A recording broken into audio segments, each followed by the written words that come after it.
ನಮಸ್ಕಾರ, ನೀವು ನೋಡ್ತಾ ಇದ್ದೀರಾ ಟ್ರಾವೆಲ್ ಟಾಕ್ ಕಾರ್ಯಕ್ರಮ. ನಾನು ಭಾಗ್ಯ ದಿವಾಣ. ಇವತ್ತು ನಮ್ಮ ಟ್ರಾವೆಲ್ ಟಾಕ್ನ ಮುಖ್ಯ ಅತಿಥಿಗಳಾಗಿ ನಮ್ಮ ಜೊತೆ ಈ ಕಾರ್ಯಕ್ರಮದಲ್ಲಿ ಭಾಗವಹಿಸ್ತಾ ಇರುವಂಥವರು ಕರ್ನಾಟಕ ಚಿತ್ರಕಲಾ ಪರಿಷತ್ನ ಅಧ್ಯಕ್ಷರಾಗಿರುವಂತಹ ಡಾಕ್ಟರ್ BL ಶಂಕರ್ ಅವರು. ಅವ್ರನ್ನ ಕಾರ್ಯಕ್ರಮಕ್ಕೆ ಆತ್ಮೀಯವಾಗಿ ಸ್ವಾಗತಿಸೋಣ. ಸರ್ ನಮಸ್ತೆ, ನಿಮಗೆ ಕಾರ್ಯಕ್ರಮಕ್ಕೆ ಆತ್ಮೀಯವಾದಂತಹ ಸ್ವಾಗತ. ಸರ್, ಈಗ ಸುದ್ದಿಯಲ್ಲಿರುವಂತಹದ್ದು ಚಿತ್ರಕಲಾ ಪರಿಷತ್ನ ಚಿತ್ರಸಂತೆ. ಸೊ ಚಿತ್ರಸಂತೆಗೆ ಯಾವೆಲ್ಲ ತಯಾರಿಗಳು ನಡೀತಾ ಇದೆ, ಕಲಾವಿದರನ್ನು ಬರಮಾಡಿಕೊಳ್ಳೋದಕ್ಕೆ ಯಾವ ಥರದ ಸಜ್ಜು ಸಿದ್ಧವಾಗಿದೆ? ಈ ವರ್ಷ 2026ರಲ್ಲಿ ನಡೀತಾ ಇರುವಂಥದ್ದು 23ನೇ ವರ್ಷದ ಚಿತ್ರಸಂತೆ. ಇದು 2003ರಲ್ಲಿ ಪ್ರಾರಂಭ ಆಗಿರೋವಂಥದ್ದು. ಹಾಗಾಗಿ ಇದು 23ನೇ ವರ್ಷವನ್ನು ಈಗ ತಲುಪಿದೆ. ಈ ಚಿತ್ರಸಂತೆಯಲ್ಲಿ ಭಾರತದ ಬಹುತೇಕ ಎಲ್ಲ ಭಾಗಗಳಿಂದ ಕಲಾವಿದರು ಭಾಗವಹಿಸ್ತಾರೆ.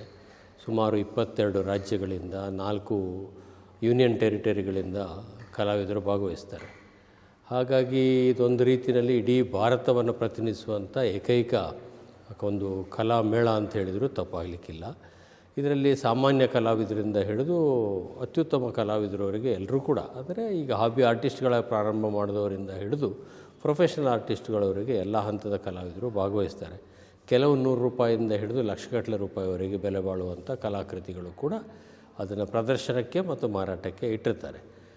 ಈ ಚಿತ್ರಸಂತೆ ಇದೊಂದು ಸುದೀರ್ಘವಾದಂಥ ಪಯಣ. ಇದು ಪ್ರಪಂಚದ ಬಹುತೇಕ ಎಲ್ಲೂ ಕೂಡ ಒಂದು ದಿನದಲ್ಲಿ ಇಷ್ಟೊಂದು ದೊಡ್ಡ ಪ್ರಮಾಣದ ಕಲಾವಿದರು ಮತ್ತು ಕಲಾಪ್ರೇಮಿಗಳು ಸಂಗಮ ಆಗೋಂಥದ್ದು ಇಲ್ಲವೇ ಇಲ್ಲ ಅಂತ ಹೇಳಿದರೂ ತಪ್ಪಾಗಲಿಕ್ಕಿಲ್ಲ. ಕೆಲವು ರಾಷ್ಟ್ರಗಳಲ್ಲಿ ಈ ರೀತಿಯ ಒಂದು ಪ್ರಯತ್ನ ಆಗಾಗ ನಡೀತದೆ ಅಂತೇಳಿ ಕೇಳಿದ್ದೀವಿ, ಅಥವಾ ದಿನನಿತ್ಯ ಈ ರೀತಿ ನಡೀತಾ ಆದರೆ ಸಣ್ಣ ಪ್ರಮಾಣದ, ಇಷ್ಟು ದೊಡ್ಡ ಪ್ರಮಾಣದಲ್ಲಿಲ್ಲ. ಇದು 2003ರಲ್ಲಿ ಪ್ರಾರಂಭ ಮಾಡಬೇಕಾದ್ರೆ DK ಚೌಟಾ ಅವರು ಇಲ್ಲಿ ಪ್ರಧಾನ ಕಾರ್ಯದರ್ಶಿಗಳಾಗಿದ್ದರು. ಅವರು ಮತ್ತು ಪ್ರೊಫೆಸರ್ KS ಅಪ್ಪಾಜಯ್ಯ ಅಂತ ನಮ್ಮ ಕಾಲೇಜಿನ ಪ್ರಿನ್ಸಿಪಾಲು ಇದೆಲ್ಲ ಆಗಿದ್ದರು. ಅವರೆಲ್ಲ ಯೋಚನೆ ಮಾಡಿ ಈ ರೀತಿಯ ಒಂದು ಸಾಮಾನ್ಯ ಕಲಾವಿದರಿಗೂ ಒಂದು ವೇದಿಕೆಯನ್ನು ಯಾಕೆ ನಾವು ಕೊಡಬಾರ್ದು. ಇದಕ್ಕೆ ಮುಖ್ಯವಾಗಿರ್ತಕ್ಕಂಥ ಕಾರಣ ಏನು ಅಂತ ನೀವೇನಾದರೂ ಕೇಳಿದರೆ, ಚಿತ್ರಕಲೆ ಅನ್ನೋದು ಸಾಮಾನ್ಯವಾಗಿ ಅದರ ಬಗ್ಗೆ ಇರುವಂಥ ಅಭಿಪ್ರಾಯ ಅಂದರೆ ಇದೊಂದು ರೀತಿ ಪಂಚತರ ಸಂಸ್ಕೃತಿ ಸೇರಿದ್ದು, ಅರಮನೆಗಳಿಗೆ ಸೇರಿದ್ದು, ದೊಡ್ಡ ದೊಡ್ಡವರಿಗೆ ಸಂಬಂಧಪಟ್ಟಿದ್ದು, ಮತ್ತು ಇದು ಒಂದು ರೀತಿಯಲ್ಲಿ ಇನ್ವೆಸ್ಟ್ಮೆಂಟು, ಬಂಡವಾಳ ಹೂಡುವಂಥ ಒಂದು ಮಾಧ್ಯಮ. ಹಾಗಾಗಿ ಅದರ ಬೆಲೆ ಪ್ರತಿ ವರ್ಷ ಹೆಚ್ಚು ಕಮ್ಮಿ ಆಗ್ತಾನೆ ಇರ್ತದೆ, ಏರ್ತಾನೆ ಇರ್ತದೆ. ಹಾಗೆ ಅದರ ಮೇಲೆ ಬಂಡವಾಳ ಹೂಡಿದರೆ ಒಂದಲ್ಲ ಒಂದು ದಿವಸ ಲಾಭ ಆಗ್ತಾನೆ ಅನ್ನೋಂಥ ಈ ರೀತಿಯ ಮನೋಭಾವದಿಂದ ಅದೇ ರೀತಿ ನಡೀತಾ ಇತ್ತು. ದೊಡ್ಡ ದೊಡ್ಡ ಶ್ರೀಮಂತರ ಒಂದು ಸೊತ್ತಾಗಿತ್ತು. ಇದನ್ನು ಜನಸಾಮಾನ್ಯರಿಗೂ ತಲುಪಿಸಬೇಕು, ಜನಸಾಮಾನ್ಯರು ಇದರಿಂದ ವಂಚಿತರಾಗಬಾರ್ದು ಅನ್ನೋ ಕಾರಣಕ್ಕೋಸ್ಕರ ಈ ಕಾನ್ಸೆಪ್ಟು ಪ್ರಾರಂಭ ಆಗಿದ್ದು. ಅದು ಮಾಡಬೇಕಂತ ಸಂದರ್ಭದಲ್ಲಿ ಗ್ಯಾಲರಿ ಒಳಗೆ ಮಾಡಬೇಕು, ಹೊರಗೆ ಮಾಡಬೇಕು, ಎಷ್ಟು ಜನರನ್ನು ಭಾಗವಹಿಸಬೇಕು ಅನ್ನೋದು ಪ್ರಯೋಗದ ರೀತಿಯಲ್ಲೇ ಅದು ಸ್ಟಾರ್ಟ್ ಆಯಿತು ಮೊದಲನೇದಾಗಿ. ಆದರೆ ಇದನ್ನು ರಸ್ತೆಯಲ್ಲೇ ಮಾಡಬೇಕು, ಮುಕ್ತವಾಗಿ ಸಾರ್ವಜನಿಕರಿಗೆ ಪ್ರವೇಶ ಇರಬೇಕು ಅನ್ನೋಂಥ ತೀರ್ಮಾನ ಮಾಡಿ ಚಿತ್ರಕಲಾ ಪರಿಷತ್ ಇರುವಂಥ ಕುಮಾರಕೃಪಾ ರಸ್ತೆಯನ್ನು ಮುಖ್ಯವಾಗಿ ಬಳಸಿಕೊಂಡು ಕಳೆದ 23 ವರ್ಷಗಳಿಂದ ಇದೇ ರಸ್ತೆ ಮೇಲೆ ಮತ್ತು ಚಿತ್ರಕಲಾ ಪರಿಷತ್ನ ಆವರಣದಲ್ಲಿ ಇದರ ಒಂದು ಚಿತ್ರಕಲೆಯ ಒಂದು ಪ್ರದರ್ಶನ ಮತ್ತು ಮಾರಾಟ ನಡೀತಾ ಇದೆ. ಈ ಚಿತ್ರಸಂತೆಯ ಬಗ್ಗೆ ತಿಳಿಯೋಕ್ಕೂ ಮುಂಚಿತವಾಗಿ ನಾವು ಚಿತ್ರಕಲಾ ಪರಿಷತ್ ಹಿನ್ನೆಲೆಯನ್ನು ಒಂದಷ್ಟು ತಿಳ್ಕೊಳ್ಳೇಬೇಕಾಗುತ್ತೆ. ಸೊ ಇದರ ಹುಟ್ಟು ಹೇಗಾಯಿತು? ಈ ಥರದ್ದೊಂದು ಕಾನ್ಸೆಪ್ಟ್ ನೀವು ಈಗಾಗಲೇ ಹೇಳಿದ್ವಿ, ಇದೆಲ್ಲ ವೆಸ್ಟರ್ನ್ ಕಲ್ಚರ್ಗಷ್ಟೇ ಸೀಮಿತ ಅನ್ನೋ ಥರದಲ್ಲಿತ್ತು. ಅಲ್ಲೆಲ್ಲ ನಡೀತಾ ಇದ್ದಂತಹ ಒಂದು ಚಿತ್ರ ಪ್ರದರ್ಶನ, ಚಿತ್ರ ಸಂಗ್ರಹಾಲಯ. ಸೊ ಇಲ್ಲಿ ಆ ಥರದ ಕಾನ್ಸೆಪ್ಟ್ ಹುಟ್ಕೊಂಡಿದ್ದು ಹೇಗೆ? ಕರ್ನಾಟಕಕ್ಕೊಂದು ಚಿತ್ರಕಲೆಯನ್ನು ಕಲಿಸುವಂಥ ಒಂದು ಶಾಲೆ ಅಥವಾ ಕಾಲೇಜು ಇರಬೇಕು ಅನ್ನೋದು ಪ್ರಾರಂಭ ಆಗಿದ್ದು ಭಾಳ 60ರ ದಶಕಗಳಲ್ಲಿ. ಅದಕ್ಕಿಂತ ಮುಂಚೆನೇ ನನಗೆ ಇರುವ ಮಾಹಿತಿ ಪ್ರಕಾರ ಕೆಂಗಲ್ ಹನುಮಂತಯ್ಯನವರು ವಿಧಾನಸೌಧ ಕಟ್ಟಿಸುವಂಥ ಸಂದರ್ಭದಲ್ಲಿ ಅಲ್ಲಿ ರಚನೆ ಆಗಿರತಕ್ಕಂಥ ಕೆಲವು ಚಿತ್ರಕಲೆಗಳು, ಕಲೆಗಳೇನಿದೆ ಅದನ್ನು ಮಾಡಲಿಕ್ಕೆ ಆಹ್ವಾನ ಮಾಡಿದಾಗ ಕಲಾವಿದರನ್ನು ಬಹುತೇಕ ತಮಿಳುನಾಡಿನವರು, ಕೇರಳದವರು, ಬೇರೆ ರಾಜ್ಯದವರೇ ಹೆಚ್ಚು ಬಂದು ಕರ್ನಾಟಕದವರು ಇರಲಿಲ್ವಂತೆ. ಅಂದರೆ ಭಾಳ ಕಡಿಮೆಯಲ್ಲಿದ್ದರು, ಒಂದು ರೀತಿ ನಗಣ್ಯ ಅನ್ನೋಂಥ ರೀತಿಯಲ್ಲಿದ್ದರು. ಆಗ ಕೆಂಗಲ್ ಹನುಮಂತಯ್ಯನವರು ಅವತ್ತು ಚಿತ್ರಕಲೆಯಲ್ಲಿ ಮುಂಚೂಣಿನಲ್ಲಿದ್ದಂಥ ಆರ್ಯಮೂರ್ತಿಯವರು, ಪ್ರೊಫೆಸರ್ MS ನಂಜುಂಡರಾಯರು, ಕುಕ್ಕಿಯವರು, ಈ ಥರ ಅನೇಕ ಜನರನ್ನು ಅವರು ಸ್ನೇಹಿತರಾಗಿದ್ದರು. ಅವರೆಲ್ಲರಿಗೂ ಕೂಡ ಅವ್ರ ಹತ್ರ ಮಾತಾಡಿ ಯಾಕೆ ನೀವು ಕರ್ನಾಟಕದಲ್ಲೂ ಕೂಡ ಒಂದು ಕಲಾವಿದರನ್ನು ತಯಾರು ಮಾಡ್ತಕ್ಕಂಥ ಒಂದು ಕಾಲೇಜನ್ನು ಯಾಕೆ ಮಾಡಬಾರ್ದು ಅಂತ ಒಂದು ಪ್ರಸ್ತಾಪ ಮಾಡಿದ್ರಂತೆ. ಅದನ್ನೇ ಒಂದು ಪ್ರೇರಣೆಯಾಗಿ ತೆಗೆದುಕೊಂಡು ಅವರೆಲ್ಲ ಸೇರಿ 60ರ ದಶಕಗಳಲ್ಲಿ ಇದನ್ನು ಒಂದು ಪ್ರಾರಂಭ ಮಾಡಿದರು. ಒಂದು ಸಣ್ಣ ಮಟ್ಟದಲ್ಲಿ ಮಲ್ಲೇಶ್ವರಂನಲ್ಲಿ, ಅದಾದ ನಂತರ ಗಾಂಧಿ ಭವನಲ್ಲಿ, ಕೆಂಗಲ್ ಹನುಮಂತಯ್ಯ ಡಬಲ್ ರೋಡ್ನಲ್ಲಿ ಅನೇಕ ಕಡೆಗಳಲ್ಲಿ ಸಣ್ಣ ಸಣ್ಣ ರೂಮ್ಗಳಲ್ಲಿ, ಗ್ಯಾರೇಜ್ಗಳಲ್ಲಿ, ಸಣ್ಣ ಪುಟ್ಟ ಕುಟೀರಗಳಲ್ಲಿ ಕಾಲೇಜು ನಡೆದು ಪ್ರಪ್ರಥಮವಾಗಿ ನಂತರ ಅದು ಇಲ್ಲಿಗೆ ಬರಬೇಕಾದ್ರೆ ಅದು 70ರ ದಶಕಕ್ಕೆ ಇಲ್ಲಿಗೆ ಬರಬೇಕಾಯಿತು. ಹಾಗಾಗಿ ಇದಕ್ಕೆ ಭಾಳಷ್ಟು ಜನ ಈ ರಾಜ್ಯದ ಹಿರಿಯ ಕಲಾವಿದರುಗಳೆಲ್ಲ ಸೇರಿ ಒಂದು ಕಾಲೇಜನ್ನು ಮಾಡಲೇಬೇಕು ಅಂತ ಮೈಸೂರು ಚಿತ್ರಕಲಾ ಶಾಲೆ ಅಂತೇಳಿ ಪ್ರಾರಂಭವಾಗಿ ಕ್ರಮೇಣ ಅದು ಕರ್ನಾಟಕ ಅಂತ ಆದ ನಂತರ ಅದು ಕರ್ನಾಟಕ ಚಿತ್ರಕಲಾ ಪರಿಷತ್ತು ಅನ್ನೋದು ರೂಪುಗೊಂಡು ಚಿತ್ರಕಲಾ ಪರಿಷತ್ತು ಮತ್ತು ಚಿತ್ರಕಲಾ ಪರಿಷತ್ತಿನ ಟ್ರಸ್ಟ್ ರೂಪದಲ್ಲಿ ಅವು ಪ್ರಾರಂಭ ಮಾಡಿ ಕೆಲಸ ನಿರ್ವಹಿಸಲಿಕ್ಕೆ ಪ್ರಾರಂಭ ಮಾಡಿದ್ವು. ಡಿ ದೇವರಾಜ ಅರಸೂರವರು ಕರ್ನಾಟಕದ ಮುಖ್ಯಮಂತ್ರಿ ಆಗಿದ್ದಂಥ ಸಂದರ್ಭದಲ್ಲಿ 70ರ ದಶಕದಲ್ಲಿ ಆಗ ಎಸ್.ಎಂ. ಕೃಷ್ಣರವರು, ಕೆ.ಎಸ್. ನಾಗರತ್ನಮ್ಮನವರು, ಅದಾದ ನಂತರ ಕೆ.ಎಚ್. ರಂಗನಾಥ್ ಅವರು, ಎಚ್.ಎಂ. ಚನ್ನಬಸಪ್ಪನವರು ಈ ಥರದವರ ಸಂಪುಟದಲ್ಲಿದ್ದಂಥ ದಿಗ್ಗಜರೆಲ್ಲ ಸೇರಿ ಇದಕ್ಕೊಂದು ಎಲ್ಲಿ ಜಾಗ ಕೊಡಬೇಕು ಅಂತ ಯೋಚನೆ ಮಾಡಿದಂಥ ಸಂದರ್ಭದಲ್ಲಿ ಅನೇಕ ಜಾಗಗಳು ನೋಡ್ತಾರೆ.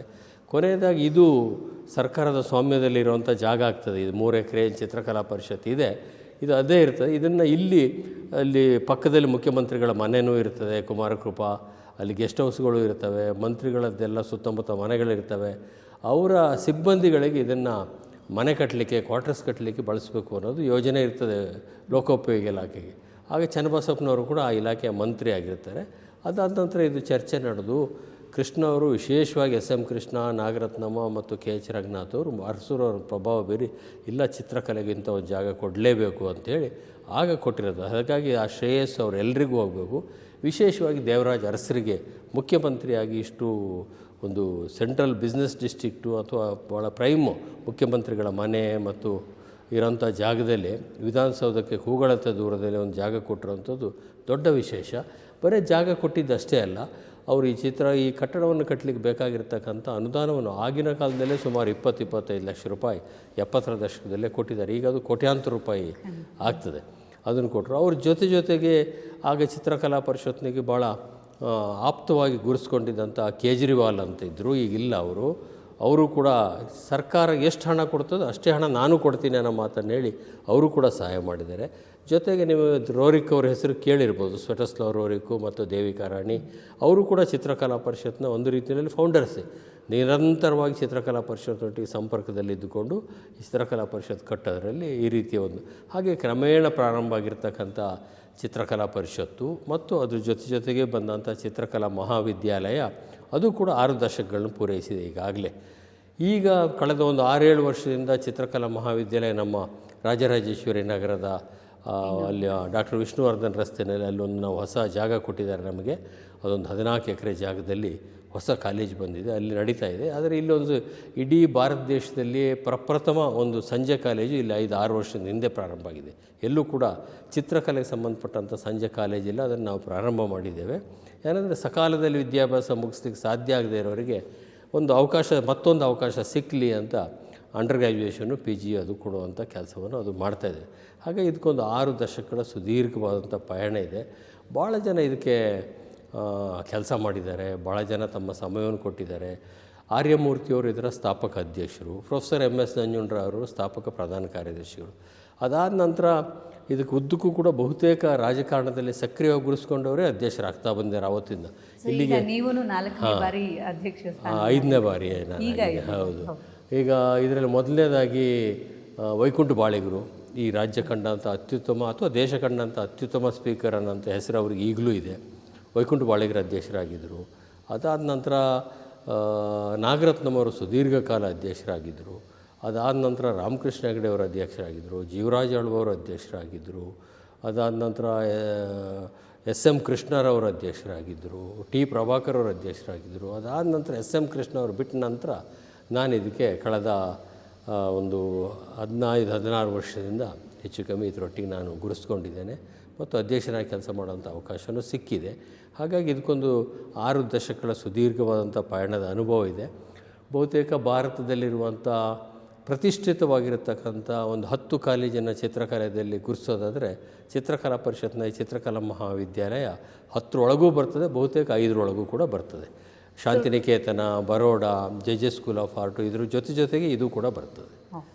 ಸರ್, ಇವಾಗ ಮುಖ್ಯವಾಗಿ ಹೇಳೋದಾದರೆ ಟೂರಿಸಮ್ ಆ್ಯಂಗಲ್ನಲ್ಲಿ ಈ ಚಿತ್ರಕಲಾ ಪರಿಷತ್ತನ್ನು ನಾವು ಗಮನಿಸೋದಾದರೆ ಸೊ ಎಷ್ಟು ಮಟ್ಟಿನ ಪ್ರಾಮುಖ್ಯತೆಯನ್ನು ಪಡ್ಕೊಳ್ಳುತ್ತೆ ಅಂತ ಅನಿಸುತ್ತೆ ಸರ್? ಯಾಕಂತ ಹೇಳಿದ್ರೆ ಸಾಕಷ್ಟು ದೇಶ ವಿದೇಶಗಳಿಂದನೂ ಇಲ್ಲಿ ಕಲಿಯೋದಕ್ಕೆ ಮಾತ್ರವಲ್ಲ ಈ ಪ್ರದರ್ಶನಗಳನ್ನು ನೋಡೋದು. ಎರಡು ಕಾರಣಕ್ಕೋಸ್ಕರ ಚಿತ್ರಕಲಾ ಪರಿಷತ್ತಿಗೆ ಬರ್ತಾರೆ. ಒಂದು ಕಲಿಯೋರು ಬರ್ತಾರೆ, ಅದು ಇದ್ದೇ ಇದೆ. ರಾಜ್ಯದ ಬಹುತೇಕ ಭಾಗದಿಂದ ಭಾರತದ ಕೆಲವು ಭಾಗಗಳಿಂದ ಕೂಡ ಭಾಳಷ್ಟು ಜನ ಬರ್ತಾರೆ.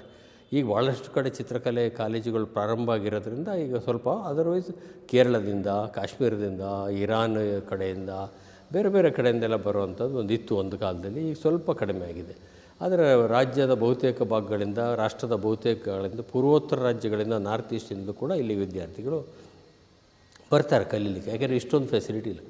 ಇನ್ನೊಂದು ಕಾರಣಕ್ಕೆ ಇಲ್ಲಿ ಬರೋದು ಯಾಕೆ ಅಂತೇಳಿದ್ರೆ, ನಮ್ಮ ಬರೀ ಚಿತ್ರಕಲಾ ಪರಿಷತ್ತಿನ ಗ್ಯಾಲರಿಗಳು ಅಥವಾ ಚಿತ್ರಕಲಾ ಮಹಾವಿದ್ಯಾಲಯ ಅಷ್ಟೇ ಕಾರಣ ಅಲ್ಲ. ಇಲ್ಲಿ ನಮ್ಮದೊಂದು ಮ್ಯೂಸಿಯಂ ಏನಿದೆ ಮೇಲೆ, ನಮ್ಮ 13 ಗ್ಯಾಲರಿಗಳಿದ್ದಾವೆ ನಮ್ಮ ಹತ್ರ. ಆ 13 ಗ್ಯಾಲರಿನಲ್ಲಿ ಅತ್ಯಂತ ಅಪರೂಪವಾಗಿರ್ತಕ್ಕಂಥ ಚಿತ್ರಕಲೆಗಳು ನಮ್ಮ ಹತ್ರ ಇದ್ದಾವೆ. ಅದರಲ್ಲಿ ರೋರಿಕ್ ಅವ್ರದ್ದು ಇರ್ಬೋದು, ಟಾಗೂರ್ ಅವ್ರದ್ದು ಇರ್ಬೋದು, ಅದಾದ ನಂತರ ಕೃಷ್ಣಾರೆಡ್ಡಿ ಅವರು ಇರ್ಬೋದು, ಬೇರೆ ಬೇರೆ ಈ ರಾಷ್ಟ್ರ ಕಂಡಂಥ, ಪ್ರಪಂಚ ಕಂಡಂಥ ಅತ್ಯುತ್ತಮ ಕಲಾವಿದರು ಅಂತ ಯಾರು ಹೇಳ್ತಾರೆ ಅವ್ರದ್ದು ಎಲ್ಲರದ್ದು ಕೂಡ ಮ್ಯೂಸಿಯಂ ಇದೆ. ಇಡೀ ದೇಶದಲ್ಲಿ ಅತ್ಯಂತ ಹೆಚ್ಚು ತೊಗಲು ಬೊಂಬೆಗಳ ಸಂಗ್ರಹ ನಮ್ಮ ಹತ್ರ ಇದೆ. ಸಾವಿರಾರು ಸಂಖ್ಯೆಯಲ್ಲಿದೆ. ಅಷ್ಟೊಂದು ತೊಗಲು ಗೊಂಬೆಗಳು ಎಲ್ಲೂ ಕೂಡ ಇಲ್ಲ, ಲೆದರ್ ಪಪೆಟ್ಸು. ಅಷ್ಟೊಂದು ಸಂಗ್ರಹ ನಮ್ಮ ಹತ್ರ ಇದೆ. ಅದು ಹಾಗಾಗಿ ಇದನ್ನೆಲ್ಲ ನೋಡಲಿಕ್ಕೆ ಅಂಥೇಳಿ ಬೇರೆ ಬೇರೆ ಕಡೆಯಿಂದ ಜನ ಮ್ಯೂಸಿಯಮ್ಗಳನ್ನ ನೋಡೋಕ್ಕೆ ಬರ್ತಾರೆ. ಅದ್ರ ಜೊತೆಗೆ ಇಲ್ಲಿ ಆಗ್ತಕ್ಕಂಥ ಪ್ರದರ್ಶನಗಳಿಂದ 365 ದಿವಸವೂ ನಮ್ಮ ಎಲ್ಲ 4-5 ಗ್ಯಾಲರಿಗಳೇನಿದೆ ಎಲ್ಲವೂ ಕೂಡ ಚಿತ್ರಕಲೆ ಪ್ರದರ್ಶನ ನಡೀತಲೇ ಇರ್ತದೆ. ಹಾಗೆ ಅದನ್ನು ನೋಡೋಕ್ಕೆ ಬರುವಂಥ ಕಲಾವಿದರು ರಾಷ್ಟ್ರದ ಎಲ್ಲ ಭಾಗಗಳಿಂದ ಬರ್ತಾರೆ. ಸುಮಾರು 6ರಿಂದ 8 ತಿಂಗಳು ಮುಂಚೆ ನಮ್ಮ ಎಲ್ಲ ಗ್ಯಾಲರಿಗಳು ಬುಕ್ ಆಗಿ, ಕೆಲವು ಸರ್ತಿ 1 ವರ್ಷ ಮುಂಚೆ ಗ್ಯಾಲರಿಗಳೆಲ್ಲ ಬುಕ್ ಆಗಿರ್ತವೆ. ಅದಕ್ಕೆ ಅದೊಂದು ಕಾರಣದಿಂದಾಗಿ ಇಲ್ಲಿ ಇದು ಮಹತ್ವವನ್ನು ಪಡ್ಕೊಂಡಿದೆ. ಹಾಗಾಗಿ ಪ್ರವಾಸದ ದೃಷ್ಟಿಯಿಂದಲೇ ನೀವು ಪ್ರವಾಸಿ ಪ್ರಪಂಚಕ್ಕೆ ಕೇಳ್ತಾ ಇರೋದ್ರಿಂದ, ಪ್ರವಾಸಿಗರ ಕಾರಣಕ್ಕೆ ಪ್ರವಾಸಿಗರು ಬೆಂಗಳೂರಿಗೆ ಬಂದಾಗ ನೋಡಲೇಬೇಕಾದಂಥ ಸ್ಥಳಗಳಲ್ಲಿ ಇದೊಂದು ಇಂಡಸ್ಟ್ರಿಯಲ್ ಮ್ಯೂಸಿಯಂ ಇದೆ, ವೆಂಕಟಪ್ಪ ಆರ್ಟ್ ಗ್ಯಾಲರಿ ಇದೆ, ಅಥವಾ ಲಾಲ್ಬಾಗು, ಕಬ್ಬನ್ ಪಾರ್ಕು ಇವೆಲ್ಲ ಇದ್ದೇ ಇದ್ದಾವೆ, ಅಥವಾ ಟಿಪ್ಪು ಕೋಟೆ ಅವು ಇವೆಲ್ಲ ಇದ್ದೇ ಇದ್ದಾವೆ, ಅಥವಾ ಕೆಂಪೇಗೌಡರ ಇದನ್ನು ನೋಡಲಿಕ್ಕೆ ಇನ್ನೊಂದು ಇವೆಲ್ಲ ಇದ್ದಾವೆ.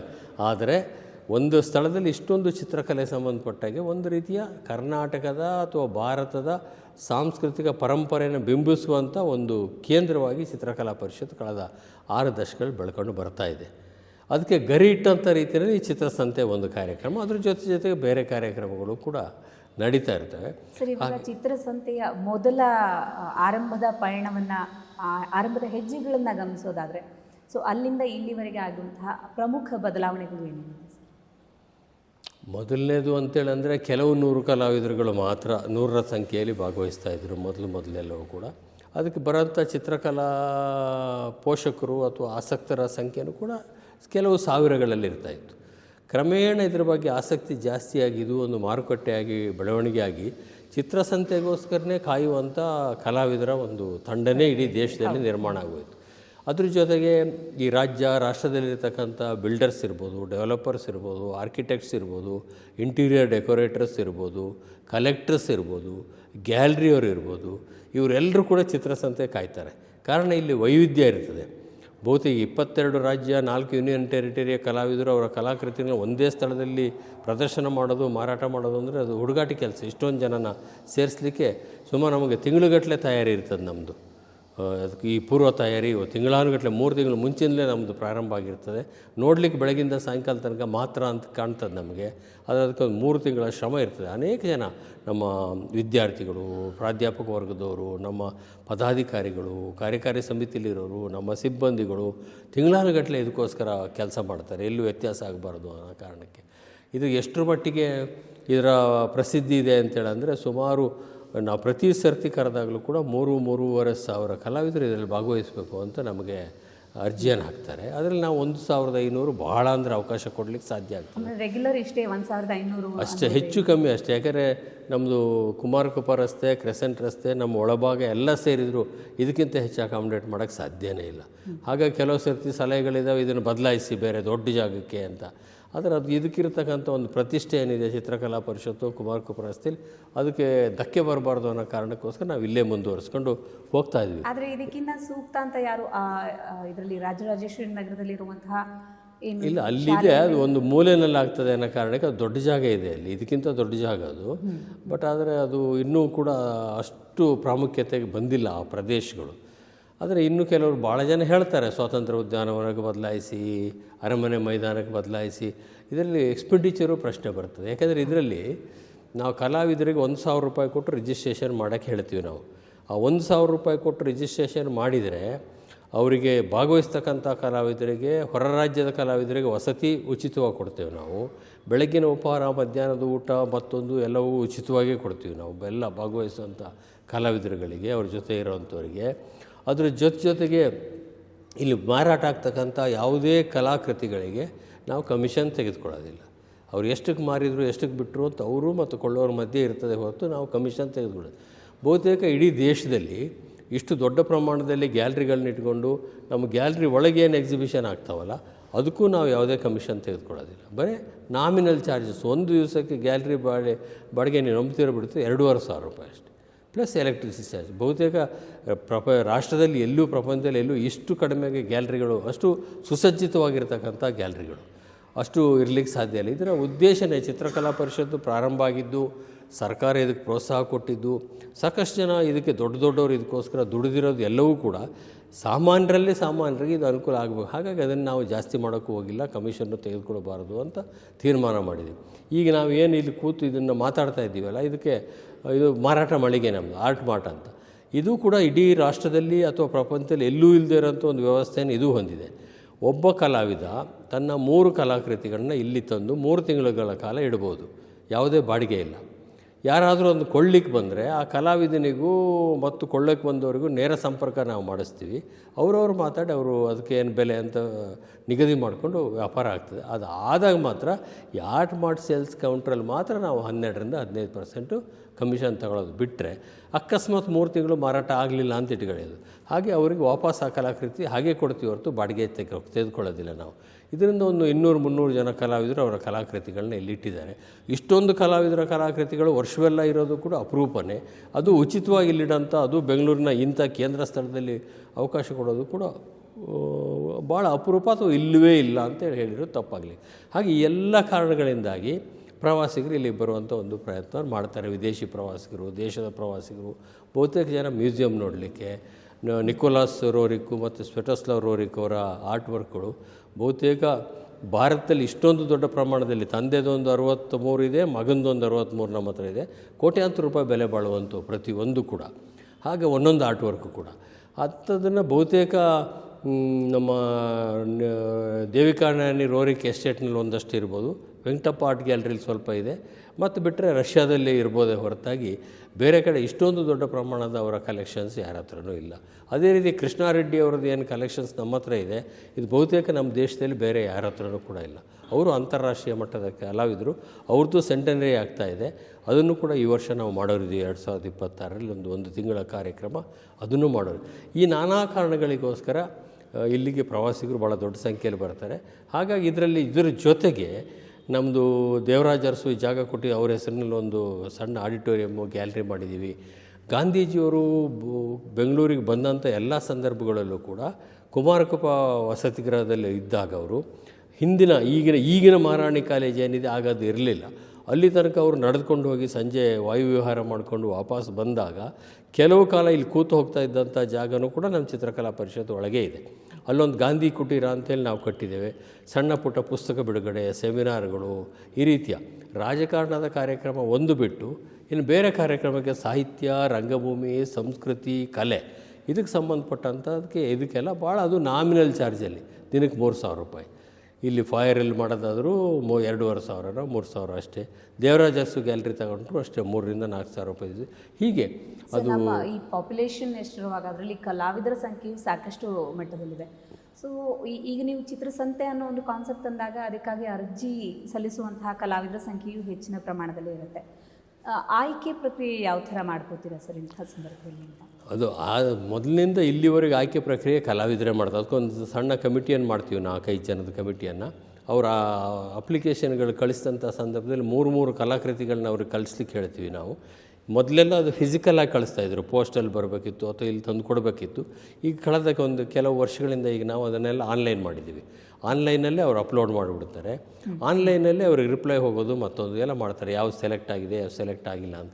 ಆದರೆ ಯಾವುದೇ ಕಲಾವಿದರುಗಳಿಗೂ ಕೂಡ ಇದು ಪ್ರದರ್ಶನ ಮಾಡಲಿಕ್ಕೆ ಅವಕಾಶ ಸಿಕ್ಕಲಿಲ್ಲ ಅನ್ನೋ ಕಾರಣಕ್ಕೆ ಅವರಿಗೆ ನಿರಾಶೆ ಆಗಬಾರ್ದು ಅನ್ನೋ ಕಾರಣಕ್ಕೆ ನಾವೊಂದು ಕಳೆದ ವರ್ಷದಿಂದ ಏನು ಮಾಡಿದ್ದೀವಿ ಅಂತೇಳಂದರೆ ಎಲ್ಲ ಕಲಾವಿದರ ಕಲಾಕೃತಿಗಳು ಯಾರು ಅರ್ಜಿ ಹಾಕ್ತಾರೆ 3,500 ಜನ ಅದನ್ನಷ್ಟನ್ನು ಕೂಡ ನಮ್ಮದು ವೆಬ್ಸೈಟಲ್ಲಿ ಅಪ್ಲೋಡ್ ಮಾಡಿಬಿಡ್ತೀವಿ. ಅಪ್ಲೋಡ್ ಮಾಡಿ ಅದನ್ನು ವರ್ಚುವಲ್ ಗ್ಯಾಲರಿಯಾಗಿ ಕನ್ವರ್ಟ್ ಮಾಡ್ತೀವಿ. ವರ್ಚುವಲ್ ಗ್ಯಾಲರಿಯಾಗಿ ಕನ್ವರ್ಟ್ ಮಾಡಿ 1 ತಿಂಗಳ ಕಾಲ ಅದನ್ನು ಉಚಿತವಾಗಿ, ಬೇಕಾದರೆ ಇನ್ನೂ ಕೆಲವು 1 ತಿಂಗಳು ವಿಸ್ತರಿಸಲಿಕ್ಕೆ ಅವಕಾಶ, ಅದಕ್ಕೆ ಭಾಳ ಖರ್ಚಾಗೋದಿಲ್ಲ ನಮಗೆ. ಒಂದು ತಿಂಗಳಿಗೆ ಒಂದು 14-15 ಸಾವಿರ ರೂಪಾಯಿನೋ ಕೊಡಬೇಕಾಗ್ತದೆ ಚಾರ್ಜಸ್ಸು, ಅಷ್ಟು ಬಿಟ್ಟರೆ ಮತ್ತೆ ಇಲ್ಲ. ಅದನ್ನು ಆನ್ಲೈನಲ್ಲಿ ಪ್ರತಿಯೊಬ್ಬರದ್ದು ಕೂಡ ಎಲ್ಲ ಕಲಾವಿದರು 3,500 ಕೂಡ ಉಚಿತವಾಗಿ ತೋರಿಸೋದು. ಅದು ಅನುಕೂಲ ಏನು ಅಂದರೆ ಅದರಿಂದ ಇಡೀ ಪ್ರಪಂಚದಲ್ಲಿರ್ತಕ್ಕಂಥ ಎಲ್ಲರೂ ಕೂಡ ಅದನ್ನು ವೀಕ್ಷಣೆ ಮಾಡ್ಬೋದು. ಮತ್ತು ಬೇಕಾದರೆ ಅವ್ರಿಗೆ ಸಂಪರ್ಕ ಮಾಡಿ, ಅದರಲ್ಲಿ ವಿಳಾಸ ಇರ್ತದೆ, ಫೋನ್ ನಂಬರ್ ಇರ್ತದೆ, ಸಂಪರ್ಕ ವಿಳಾಸ ಅವ್ರನ್ನ ಸಂಪರ್ಕ ಮಾಡಿ ಕೊಳ್ಳಿಕ್ಕೂ ಅವ್ರಿಗೆ ನೇರ ಸಂಪರ್ಕ ಮಾಡ್ಬೋದು. ಹಾಗಾಗಿ ಯಾರಿಗೂ ಕೂಡ ಡಿಸಪಾಯಿಂಟ್ ಆಗಬಾರ್ದು, ಸೆಲೆಕ್ಟೆಡ್ಡು ರಿಜೆಕ್ಟೆಡ್ಡು ಆಗಬಾರ್ದು ಅಂತ either selected for physical exhibition or online exhibition, ಎರಡೇ, ರಿಜೆಕ್ಷನ್ ಅಂತಿಲ್ಲ ಇದರಲ್ಲಿ. ಆ ಥರದ್ದು ಒಂದು ಇದು ಮಾಡಿ ಆಮೇಲೆ ಮಾಡಬೇಕಂತ ಸಂದರ್ಭದಲ್ಲಿ 22 ರಾಜ್ಯ 4 ಯೂನಿಯನ್ ಟೆರಿಟರಿಯಿಂದ ಬರೋದ್ರಿಂದ ಒಂದು 50% ಕರ್ನಾಟಕದವರೇ ಹೆಚ್ಚು ಕಲಾವಿದರಿಗೆ ನಾವು ಕೊಡ್ತೀವಿ. ಹೆಣ್ಣು ಮಕ್ಕಳಿಗೂ ಕೂಡ ಒಂದು 33%, ಅದು ಉದ್ದೇಶಪೂರ್ವಕ ಕೊಟ್ಟಿರೋದಲ್ಲ, ರಿಸರ್ವೇಷನ್ ಇಟ್ಟು ಹಾಗೆ ಆಯ್ಕೆ ಮಾಡ್ತಾ ನೋಡಿದರೆ ಈಗ 33-34% ಹೆಣ್ಣುಮಕ್ಕಳಿಗೂ ಕೂಡ ಕೊಟ್ಟಿದ್ದಾರೆ. ಫಿಸಿಕಲಿ ಚಾಲೆಂಜರ್ ಯಾರಿದ್ದಾರೆ ಅವ್ರದ್ದು ಯಾರ್ದು ರಿಜೆಕ್ಟ್ ಮಾಡೋದಿಲ್ಲ ನಾವು, ಅಷ್ಟು ಜನರಿಗೆ ನಾವು ಅವಕಾಶ ಮಾಡಿಕೊಡ್ತೀವಿ. ಬಟ್ ಅವ್ರಿಗೆ ಹೆಂಗಿರುತ್ತೆ ಸರ್ ಫೆಸಿಲಿಟಿ? ಅವ್ರಿಗೆ ಒಂದು ಸಪ್ರೇಟ್ ಎನ್ಕ್ಲೋಸರ್ ಮಾಡಿದ್ದೀವಿ ನಾವು ಸೇವಾದಳದ ಜಾಗದಲ್ಲಿ. ಅವರಿಗೆ ಹತ್ತಿರ ಬಾತ್ರೂಮು, ಟಾಯ್ಲೆಟ್ ಇರುವ ಹಾಗೆ, ಫುಡ್ ಕೋರ್ಟ್ ಇರುವ ಹಾಗೆ, ಅವರಿಗೆ ಪಕ್ಕದಲ್ಲಿ ಸೇವಾದಳದ ಒಂದು ಬೌಂಡ್ರಿಯನ್ನು ತಗೊಂಡು ನಾವು ಅದಕ್ಕೆ ರೆಂಟಿಗೆ ಅಲ್ಲಿ ನಾವು ವ್ಯವಸ್ಥೆ ಮಾಡಿದ್ವಿ. ಸೀನಿಯರ್ ಸಿಟಿಸನ್ಸು ಮತ್ತು ಫಿಸಿಕಲಿ ಚಾಲೆಂಜರ್ ಇವರಿಬ್ಬರಿಗೆ ಒಂದೇ ಕಡೆ ಮಾಡಿ ಅವ್ರಿಗೆ ಹೆಚ್ಚಿನ ಒಂದು ಅನುಕೂಲ ಇರೋವಂಥ ರೀತಿಯಲ್ಲಿ, ಬೇರೆ ಜನಜಂಗುಳಿ ಮಧ್ಯೆ ಅವರಿಗೆ ತೊಂದರೆ ಆಗಬಾರ್ದು ಅನ್ನೋ ಕಾರಣಕ್ಕೆ ಅದನ್ನಿದೆ, ಇದಕ್ಕೆ ಅಟ್ಯಾಚಾಗೇ ಇದೆ ಅದು ನಮ್ಮ ಕುಮಾರಕೃಪಾ ರಸ್ತೆಗೆ, ಅದನ್ನು ಅಲ್ಲಿ ವ್ಯವಸ್ಥೆ ಮಾಡಿಕೊಟ್ಟಿದ್ವಿ. ಜೊತೆಗೆ ಉಳಿದ ಹಾಗೆ ಪ್ರೊಫೆಷನಲ್ ಆರ್ಟಿಸ್ಟ್ಗೆ, ಹಾಬಿ ಆರ್ಟಿಸ್ಟ್ಗಳಿಗೆ, ಇನ್ಸ್ಟಿಟ್ಯೂಷನ್ಗಳಿಗೆ, ಕಲಾ ಇನ್ಸ್ಟಿಟ್ಯೂಷನ್ ಅವ್ರಿಗೂ ಕೂಡ ಅವಕಾಶಗಳನ್ನ ಸಪ್ರೇಟಾಗಿ ಮಾಡಿಕೊಡುವಂಥ ಪ್ರಯತ್ನ ಮಾಡ್ತೇವೆ. ಉಳಿದ ಹಾಗೆ ಬೇರೆ ಆ ರೀತಿಯ ರಿಸರ್ವೇಷನ್ನು ಬೇರೆ ಒಂದು ಅದು ಇದು ಅಂತಿಲ್ಲ. ಅಕಸ್ಮಾತ್ ಯಾವುದಾದ್ರು ಒಂದು ರಾಜ್ಯದಿಂದ ಒಂದೇ ಅರ್ಜಿ ಬಂದಿದ್ದರೆ ಅದನ್ನು ನಾವು ಆಯ್ಕೆ ಮಾಡಿಬಿಡ್ತೀವಿ. ಯಾಕೆಂದರೆ ಪೂರ್ವೋತ್ತರ ರಾಜ್ಯಗಳಿಂದ ಕೆಲವು 1-2-3 ಕಡೆಯಿಂದ 1, 2, 3, 5 ಬಂದಿದೆ. ಹಾಗಾಗಿ ಅವರಿಗೆ ನಿರಾಶೆ ಆಗಬಾರ್ದು, ಅಷ್ಟೊಂದು ದೂರದಿಂದ ನಾರ್ತ್ ಈಸ್ಟಿಂದ ಅಪೇಕ್ಷೆ ವ್ಯಕ್ತಪಡಿಸಿ ಬರೋದೇ ದೊಡ್ಡ ವಿಷಯ ಅವರು. ಹಾಗೆ ಅವರಿಗೆಲ್ಲ ಅವಕಾಶ ಮಾಡಿ. ವಿದೇಶಿ ಕಲಾವಿದರಿಗೆ ಈ ಸರಿ ಮೊದಲು ಆನ್ಲೈನ್ನಲ್ಲಿ ಬರ್ತಾರೆ, ಬಟ್ ಆದರೆ ಇದರಲ್ಲಿ ಫಿಸಿಕಲ್ಲಾಗಿ ಈ ಸರ್ತಿ ದುಬೈಯಿಂದ ಯಾರೋ ಒಬ್ಬರು ಬಂದಿದ್ದಾರೆ. ಆನ್ಲೈನಲ್ಲಿ ಬಂದಾಗ ಸುಮಾರು 25 ರಾಜ್ಯಕ್ಕೆ, ಕೋವಿಡ್ ಸಂದರ್ಭದಲ್ಲಿ 2 ವರ್ಷ ನಾವು ಆನ್ಲೈನ್ ಮಾಡಿದ್ವಿ, ಎಲ್ಲ ವರ್ಚುವಲ್ ಗ್ಯಾಲರಿ ಮುಖಾಂತರನೇ ಮಾಡಿದ್ವಿ. ಆಗ ಒಂದು 20-25 ರಾಷ್ಟ್ರಗಳಿಂದ ಕಲಾವಿದರು ಭಾಗವಹಿಸಿದರು. ಆಮೇಲೆ ಇದನ್ನು ವೀಕ್ಷಣೆ ಮಾಡೋದಕ್ಕೆ ಸುಮಾರು 120-130 ರಾಷ್ಟ್ರಗಳಿಂದ ನಮ್ಮ ವರ್ಚುವಲ್ ಗ್ಯಾಲರಿನ ವೀಕ್ಷಣೆ ಮಾಡ್ತಾರೆ. ಬೇರೆ ಬೇರೆ, ಅದು ಭಾರತದವ್ರು ಬೇರೆ ಕಡೆ ಹೋಗಿರೋಂಥವ್ರು ಇರ್ಬೋದು, ವಿದೇಶಿಗರಿರ್ಬೋದು. ಇಷ್ಟೊಂದು ದೊಡ್ಡ ಪ್ರಮಾಣದ ಕಲಾವಿದರ ಕಲಾಕೃತಿಗಳು ಎಲ್ಲೂ ಸಿಗೋದಿಲ್ಲ ಯಾರಿಗೂ ನೋಡೋಕ್ಕೆ. ಹಾಗೆ ಅದು ಒಂದು ಅಡ್ವಾಂಟೇಜ್ ಇದೆ. ಈ ಎಲ್ಲ ಕಾರಣಗಳಿಂದಾಗಿ ಚಿತ್ರಕಲಾ ಪರಿಷತ್ತು ಬರೀ ಚಿತ್ರಕಲೆಗೆ ಏನು ಸೀಮಿತ ಆಗಿತ್ತು. ಇದನ್ನು ನೀವು ಮೊದಲೊಂದು ಕೇಳಿದಿರಿ, ಏನು ಅವತ್ತಿಂದ ಇವತ್ತಿಗೆ ಬದಲಾವಣೆ ಆಗಿದೆ. ಬರೀ ಚಿತ್ರಕಲೆಯ ಒಂದು ಶಿಕ್ಷಣಕ್ಕೆ ಮೀಸಲಾಗಿದ್ದು ಕ್ರಮೇಣ ಒಂದು ಸಾಂಸ್ಕೃತಿಕ ರಂಗದ ಎಲ್ಲ ಚಟುವಟಿಕೆಗಳನ್ನು ಅಳವಡಿಸ್ಕೊಳ್ಳೋಕ್ಕೆ ತನ್ನನ್ನು ತಾನು ಕಳೆದ ಕೆಲವು ದಶಕಗಳಿಂದ ಆ ರೀತಿ ಮಾಡ್ಕೊ. ಮೊದಲು ಕೆಲವು ವರ್ಷಗಳ ಕಾಲ ಕೋವಿಡ್ಗಿಂತ ಮುಂಚೆ ನಾವಿಲ್ಲಿ ಪ್ರತಿ ತಿಂಗಳು ಒಂದು ಕವಿನಮನ ಅಂತ ಮಾಡ್ತಾಯಿದ್ವಿ. ನಮ್ಮದೊಂದು ಓಪನ್ ಏರ್ ಥಿಯೇಟ್ರ್ ಇದೆ, ಅದನ್ನು ಈಗ ಮತ್ತದನ್ನ ಪುನರುಜ್ಜೀವನಗೊಳಿಸ್ತಾ ಇದ್ದೀವಿ. ಅಲ್ಲಿ ಒಂದೊಂದು ತಿಂಗಳಿಗೆ ಒಬ್ಬೊಬ್ಬ ಕವಿಯನ್ನು ಆಯ್ಕೆ ಮಾಡಿಕೊಂಡು ಅವರ ಕವನಗಳನ್ನು ಪ್ರಖ್ಯಾತ ಗಾಯಕರಿಂದ ಹಾಡಿಸುವಂಥ ಕೆಲಸ. ಕೆಲವು ಸರ್ತಿ ಮಾರ್ನಿಂಗ್ ರಾಗ ಅಂತ ಅದೊಂದು ಕೆಲವು ಅದನ್ನು ಮಾಡಿಸ್ತಕ್ಕಂಥದ್ದು ಕೂಡ ಇದೆ. ವರ್ಷಕ್ಕೊಂದು 2-3 ಆ ಕಾರ್ಯಕ್ರಮಗಳು ನಡೀತವೆ ಬೆಳಗ್ಗೆ 6-6:30. ಜೊತೆಗೆ ಒಂದು ಕಾಲದಲ್ಲಿ ಇಲ್ಲಿ ಶಂಕರ್ನಾಗು ಇವರೆಲ್ಲ ಇದ್ದಂಥ ಸಂದರ್ಭದಲ್ಲಿ ನಾಗಮಂಡಲನೂ ಕೂಡ ಇಲ್ಲಿ ಪ್ರದರ್ಶನ ಆಗಿತ್ತು, ಪ್ರಯೋಗ ಮಾಡಿದರು, ಬೇರೆ ಬೇರೆ ನಾಟಕಗಳು ನಿರಂತರ. ಆ ಒಂದು ಇದನ್ನು ಪುನರುಜ್ಜೀವನ ಮಾಡಿ ಈಗ ನಾವು ಒಂದು ಸೆಮಿ ಪರ್ಮನೆಂಟ್ ಆಗಿರ್ತಕ್ಕಂಥ ಒಂದಷ್ಟು ಸ್ಟಾಲ್ಗಳನ್ನ ಮಾಡ್ತಾಯಿದ್ದೀವಿ. ಇನ್ನೊಂದು 2-3 ತಿಂಗಳಲ್ಲಿ ಅದು ಕಂಪ್ಲೀಟ್ ಆಗ್ತದೆ. ಅದಾದ ನಂತರ ಇಡೀ ನಮ್ಮ ಓಪನ್ ಏರ್ ಥಿಯೇಟ್ರ್ ಏನಿದೆ ಅದನ್ನು ರಿಫರ್ಬಿಷ್ ಮಾಡಿ ಇದು ಮಾಡಿ ಕನಿಷ್ಠ ಒಂದು 300-350 ಪ್ರೇಕ್ಷಕರು ಕೂತ್ಕೊಂಡು ನೋಡುವಂಥ ಒಂದು ಉತ್ತಮ ಒಂದು ರಂಗಭೂಮಿಯ ಕ್ಷೇತ್ರವನ್ನಾಗಿ ಇದನ್ನು ಬಯಲುರಂಗಭೂಮಿಯನ್ನು ಮಾಡೋಂಥ ಅದು ಒಂದು ಮಾಡ್ತಾಯಿದ್ದೀವಿ. ಜೊತೆಗೆ ನಿರಂತರವಾಗಿ ಇಲ್ಲಿ ಬುಕ್ ಬಿಡುಗಡೆ ಮತ್ತೊಂದು ಇವೆಲ್ಲ ನಡೀತಲೇ ಇರ್ತದೆ ಸೆಮಿನಾರ್. ನಾನು ಆಗಲೇ ಹೇಳಿದಾಗೆ ರಾಜಕೀಯ ಚಟುವಟಿಕೆ ಒಂದು ಬಿಟ್ಟು ಇನ್ನೆಲ್ಲದಕ್ಕೂ ಇಲ್ಲಿ ಇದು ಮುಕ್ತವಾಗಿ ಇರಬೇಕು. ಮತ್ತು ಸಾಂಸ್ಕೃತಿಕ ಕ್ಷೇತ್ರವನ್ನು ಸಂಪೂರ್ಣವಾಗಿ ಈ ಚಿತ್ರಕಲಾ ಪರಿಷತ್ತು ಮುಟ್ಟಬೇಕು ಅನ್ನೋದು ನಮ್ಮ ಉದ್ದೇಶ. ಬಟ್ ಈ ಚಿತ್ರಸಂತೆ ಅನ್ನೋ ಕಾನ್ಸೆಪ್ಟ್ ಯಾಕೆ ಸರ್ ಜನವರಿ ತಿಂಗಳಲ್ಲೇ ಹೆಚ್ಚಾಗಿ ಮಾಡ್ತೀರಾ? ಹೊಸ ವರ್ಷ ಅದು ಪ್ರಾರಂಭ ಆಗಿದ್ದು ಮೊದಲನೇ ಭಾನುವಾರ. ಅದು ಡಿ ಕೆ ಚೌಟ್ರು ಎಲ್ಲ ಆಗ ಶುರು ಮಾಡಿದ. ಆಗ ತಾನೇ ನಾನು ಚಿತ್ರಕಲಾ ಪರಿಷತ್ತಿಗೆ ಬಂದಿದ್ದೆ 2003. ಆಗ 23 ವರ್ಷದ ಹಿಂದೆ ಆ ಸಂದರ್ಭದಲ್ಲಿ ಭಾನುವಾರ ಅಂತ ಸೆಲೆಕ್ಟ್ ಮಾಡಿಕೊಂಡ್ರು. ಯಾವ ಭಾನುವಾರ ಅಂತ ಪ್ರಶ್ನೆ ಬಂದಾಗ ವರ್ಷದ ಮೊದಲನೇ ಭಾನುವಾರ ಆದರೆ ಒಳ್ಳೆಯದು ಅಂತ.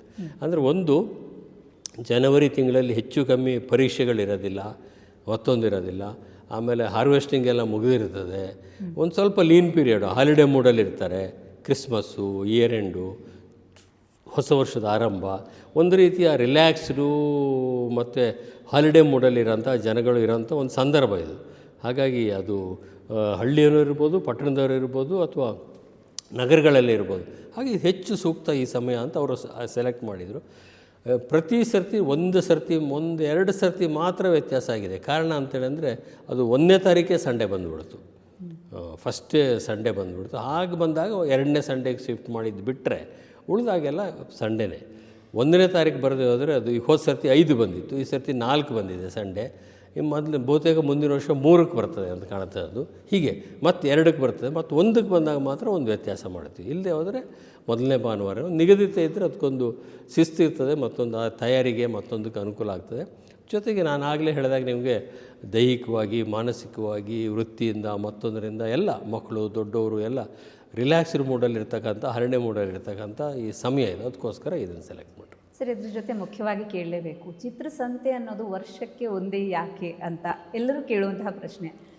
ಖರ್ಚು ವೆಚ್ಚಗಳು ಅದನ್ನು ಹೊರತಾಗಿ ನೋಡೋದಾದರೆ ಇದು ಬರೀ ವರ್ಷಕ್ಕೆ ಒಂದೇ ಅಂತ ಸೀಮಿತವಾಗ್ತಾ ಇದೆಯಾ ಅಂತ ಅನಿಸ್ತಾ ಇದೆ. 2 ರೀತಿಯ ಬೇಡಿಕೆಗಳಿದ್ದಾವೆ ನಮ್ಮ ಕಳೆದ 23 ವರ್ಷದ ಅನುಭವದಲ್ಲಿ. ಒಂದು, ಬೆಂಗಳೂರಿನಲ್ಲೇ ಯಾಕೆ ಅಂತ, ಯಾಕೆ ಬೇರೆ ಕಡೆ ಮಾಡಬಾರ್ದು ಅಂತ ಒಂದಿದೆ. ಒಂದು, ಮೈಸೂರಲ್ಲಿ ಒಂದು ಮಾಡಿ, ಉತ್ತರ ಕರ್ನಾಟಕದಲ್ಲಿ 1-2 ಕಡೆ ಮಾಡಿ, ಹುಬ್ಬಳ್ಳಿ ಧಾರವಾಡ, ಬೆಳಗಾವಿ ಅಥವಾ ಗುಲ್ಬರ್ಗ ಕಡೆ ಆ ಥರ ಒಂದಿದೆ, ಅಲ್ಲಿ ಮಾಡಬೇಕು ನೀವು. ಆ ಕಡೆನೂ ಕೂಡ ನಿಮ್ಮ ಗಮನ ಇರಿ. ಯಾಕೆ ನಮ್ಮದು ಕಾರ್ಯವ್ಯಾಪ್ತಿ ರಾಜ್ಯ, ರಾಷ್ಟ್ರ ಇರ್ತಾರೆ, ಇದೆಲ್ಲ ಬರ್ತಾರೆ ಅಂತ. ಒಂದೇ ಒಂದು ಅದು ಒಂದು. ಎರಡನೇದು, ಒಂದೇ ದಿವಸ ಯಾಕೆ ಅಂತಲೂ ಇದೆ. ಯಾಕೆ 2 ದಿವಸ ಮಾಡಬಾರ್ದು, 3 ದಿವಸ ಯಾಕೆ ಮಾಡಬಾರ್ದು, ಒಂದೇ ದಿವಸ ಯಾಕೆ ಬೆಳಗಿಂದ ಸಂಜೆ ರಶ್ತ್ರು ಯಾಕೆ ಮಾಡ್ತೀರಿ ಅಷ್ಟೊಂದು ಅನ್ನೋ ಅದು ಇದೆ. ಅದಕ್ಕೆ 2-3 ನಂದು ಉತ್ತರ. ಅಂದರೆ ಒಂದು, ಇದು ಬರೇ ಪ್ರದರ್ಶನಕ್ಕಷ್ಟೇ ಅಲ್ಲ, ಕೊಳ್ಳುವಂಥವ್ರು ಬೇಕಾಗ್ತದೆ. ಬರೇ ಪ್ರದರ್ಶನ ಮಾಡಿ ಹೋದರೆ ಪಾಪ ಅವರಿಗೆ ವ್ಯಾಪಾರ ಆಗದೆ ಹೋದರೆ, ಬೆಂಗಳೂರು ಪೊಟೆನ್ಷಿಯಲ್ ಆಗಿರ್ತಕ್ಕಂಥ ಬೈಯಿಂಗ್ ಕೆಪಾಸಿಟಿ ಇರ್ತಕ್ಕಂಥ ಪ್ರದೇಶ, ನಾವು ಒಪ್ಪಲಿ ಬಿಡಲಿ. ಈ ರೀತಿಯ ಬೈಯಿಂಗ್ ಕೆಪಾಸಿಟಿ ಇರ್ತಕ್ಕಂಥವ್ರು ಬೇರೆ ಕಡೆ ಇಲ್ಲ ಅಂತಿಲ್ಲ, ಆದರೆ ಈ ಪ್ರಮಾಣದಲ್ಲಿ ಇಲ್ಲ. ಅದಕ್ಕೋಸ್ಕರ ಬೆಂಗಳೂರು. 2-3 ದಿವಸ ಯಾಕೆ ಮಾಡೋಕ್ಕಾಗೋದಿಲ್ಲ ಅಂತೇಳಂದರೆ, ರಸ್ತೆ ಮೇಲೆ ಮಾಡೋದು. ಇದು ಸಂತೆ ಯಾವಾಗಲೂ ಒಂದೇ ದಿವಸ ನಡೀತದೆ, ಬೆಳಗಿಂದ ಸಂಜೆ. ಸಂತೆ ಅಂತ ಹೆಸರಿಟ್ಟಿದೆ ಆ ಕಾರಣಕ್ಕೋಸ್ಕರ ಬೆಳಗಿಂದ ಸಂಜೆ. ಇದನ್ನು ವಿಸ್ತರಿಸಿದರೆ ನಿಮಗೆ ಗೊತ್ತಿಲ್ಲಿರೋಂಥ ಸೆಕ್ಯೂರಿಟಿ ವಿಷಯಗಳು. ಗಾಲ್ಫ್ ಕ್ಲಬ್ ಇಲ್ಲಿದೆ, ಅಶೋಕ ಹೋಟ್ಲ್ ಇಲ್ಲಿದೆ, ಕುಮಾರಕೊಪ್ಪ ಸ್ಟೇಟ್ ಗೆಸ್ಟ್ ಹೌಸೇ ಇಲ್ಲಿದೆ. ಎಲ್ಲದಕ್ಕಿಂತ ಹೆಚ್ಚಾಗಿ ಮುಖ್ಯಮಂತ್ರಿಗಳ ಕಚೇರಿ ಮತ್ತು ಮನೆ ಇದೇ ರಸ್ತೆಯಲ್ಲಿದೆ. ಅವರು 1 ದಿವಸದ ಮಟ್ಟಿಗೆ ನಮ್ಮನ್ನು ಇದನ್ನ ಸಂಚಾರ ನಿರ್ಬಂಧ ಮಾಡಿಕೊಡೋದೇ ದೊಡ್ಡ ಒಂದು ಸಹಾಯ. ಅದನ್ನು 2 ದಿವಸ 3 ದಿವಸ ಮಾಡಿ ಅಂದರೆ ನೀವು ಬೇರೆ ಕಡೆಗೆ ಹೋಗಿ ಅಂತ ಹೇಳ್ತಾರೆ ಅವರು. ಆ ಕಾರಣಕ್ಕೋಸ್ಕರ ಇದು 1 ದಿವಸಕ್ಕೆ ಮಾತ್ರ. ಆದರೆ ಇದನ್ನು ವರ್ಷದಲ್ಲಿ 1ಕ್ಕಿಂತ ಹೆಚ್ಚು ಬಾರಿ ಯಾಕೆ ಮಾಡಬಾರ್ದು ಅಂತ ನೀವು ಕೇಳಿದೆ. ಅದೊಂದು ಸಣ್ಣ ರೀತಿಯ ಪ್ರಯೋಗವನ್ನು ನಾನು ಹೋದ ವರ್ಷದಿಂದ ಸ್ಟಾರ್ಟ್ ಮಾಡಿದ್ವಿ. ಚಿತ್ರಸಂತೆ ಒಂದು ದೊಡ್ಡ ಪ್ರಮಾಣದ್ದು ಬಡ್ಡಿಂಗ್ ಆರ್ಟಿಸ್ಟಿಂದ, ಉದಯೋನ್ಮುಖ ಕಲಾವಿದರಿಂದ ಹಿಡಿದು ಭಾಳ ಪ್ರಭಾವಿ ಅಥವಾ ಈಗಾಗಲೇ ರೆಕಗ್ನೈಸ್ಡ್ ಕಲಾವಿದರವರೆಗೆ ಭಾಗವಹಿಸುವಂಥವ್ರು, ಲಕ್ಷಗಟ್ಟಲೆ ರೂಪಾಯಿಲಿ ಅವರ ಪೇಂಟಿಂಗ್ ಖರ್ಚಾಗೋವಂಥವ್ರು ಬರ್ತಾರೆ. ಅದ್ರ ಜೊತೆಗೆ ಇದನ್ನು ಒಂದು ಪ್ರತಿಷ್ಠಿತವಾಗಿರ್ತಕ್ಕಂಥ ಪ್ರಭಾವಿ ಕಲಾವಿದರಲ್ಲಿ ಇದರ ಬಗ್ಗೆ ಒಂದು ರಿಸರ್ವೇಷನು ಕೂಡ ಇದೆ. ಕಲೆನೆಲ್ಲ ರಸ್ತೆಗೆ ತಂದುಬಿಟ್ರು, ಕಲಾವಿದರನ್ನ ರಸ್ತೆಗೆ ಹಾಕಿಬಿಟ್ರು, ಇದೆಲ್ಲ ಮಾಡಿ. ಕಲೆ ಅಂದರೆ ಅದಕ್ಕೊಂದು ಬೇರೆದೇ ಆದಂಥ ಸ್ಟೇಟಸ್ಸು, ಸ್ಟ್ಯಾಂಡರ್ಡು ಎಲ್ಲ ಇತ್ತು. ಅದನ್ನು ಅಂದರೆ ಅವರೆಲ್ಲ ಸ್ವಲ್ಪ ಉನ್ನತ ಮಟ್ಟದಲ್ಲಿ ವ್ಯವಹಾರ ಮಾಡೋರು, ಈಗಾಗಲೇ ಮಾರ್ಕೆಟಲ್ಲಿ ಇರೋರು, ಅವ್ರ ಹೆಸರಿನ ಮೇಲೆ ಕಲಾಕೃತಿಗಳು ಖರ್ಚಾಗುವಂಥವ್ರು. ಅವ್ರದ್ದು ಈ ಅಭಿಪ್ರಾಯ. ಒಂದು ಚಿತ್ರಕಲಾ ಪರಿಷತ್ನ ಬಗ್ಗೆ ದೊಡ್ಡ ಆಕ್ಷೇಪವೂ ಇದೆ, ನನಗೂ ಇದೆ, ನಮ್ಮನ್ನೂ ಸೇರಿ ಎಲ್ಲರ ಮೇಲೆ ಅವರ ಆಕ್ಷೇಪ ಇದೆ. ಆದರೆ ನಮ್ಮದು ಫರ್ಮ್, ಅದು ನಾವು ಕಲೆ ಸಾಮಾನ್ಯರಿಗಾಗಿ ಅದಕ್ಕೋಸ್ಕರ ಅದಕ್ಕೆ ಒಂದು ಉತ್ತರ ಕೊಡುವಂಥ ರೀತಿಯಲ್ಲಿ ನಾವು ಹೋದ ಸರ್ತಿಯಿಂದ ಒಂದು ಇದನ್ನು ಪ್ರಾರಂಭ ಮಾಡಿದ್ವಿ. ಈ ವರ್ಷವೂ ಮಾಡ್ತೀವಿ, ಯಾವಾಗ ಅಂತ ನೋಡಬೇಕು. ನಮ್ಮ ಆರ್ಟ್ ಬ್ಯಾಂಗ್ಳೂರು ಅಂತ ಹೋದ ವರ್ಷ ಮೇನಲ್ಲಿ ಮಾಡಿದ್ವಿ. ಅದು ಆಯ್ದ ಕೆಲವು ಕಲಾವಿದರನ್ನು ಮಾತ್ರ, ಒಂದು 150ರಿಂದ 200 ಆಯ್ದ ಕಲಾವಿದರು ನಾವೇ ಗುರುತು ಮಾಡಿ ಆ ಕಲಾವಿದರನ್ನ ಅವ್ರನ್ನ ಆಹ್ವಾನಿಸಿ ಅವ್ರ ಹತ್ರ ರಿಜಿಸ್ಟ್ರೇಷನ್ ಫೀ ತೊಗೊಂಡು 3 ದಿವಸ ಕಾಲ 3 ಅಥವಾ 4 ಗುರುವಾರ, ಶುಕ್ರವಾರ, ಶನಿವಾರ, ಭಾನುವಾರ 4 ದಿವಸ ನಮ್ಮ ಆವರಣದ ಒಳಗೆ. ಹೋದ ಸರ್ತಿ ಒಂದು ಮಾಡಿದ್ವಿ. ಹೋದ ಸರ್ತಿ ನಾವು ಮಾಡಿದಾಗ ಒಂದು ಸ್ವಲ್ಪ ನಮ್ಮ ಸಮಸ್ಯೆ ಏನಾಯಿತು ಅಂದರೆ ಮಳೆ ಬಂದುಬಿಡ್ತು. ಎಲ್ಲ ದಿವಸವೂ ಮಳೆ ಇತ್ತು ಅವತ್ತು. ಹಾಗಾಗಿ ಸ್ವಲ್ಪ ನಾವು ನಿರೀಕ್ಷಿತ ಮಾಡಿದ ಮಟ್ಟದಲ್ಲಿ ಅದಕ್ಕೆ ಪ್ರಚಾರನೂ ಸಿಕ್ಕಲಿಲ್ಲ ಮತ್ತು ಜನಗಳು ಬರಲಿಲ್ಲ.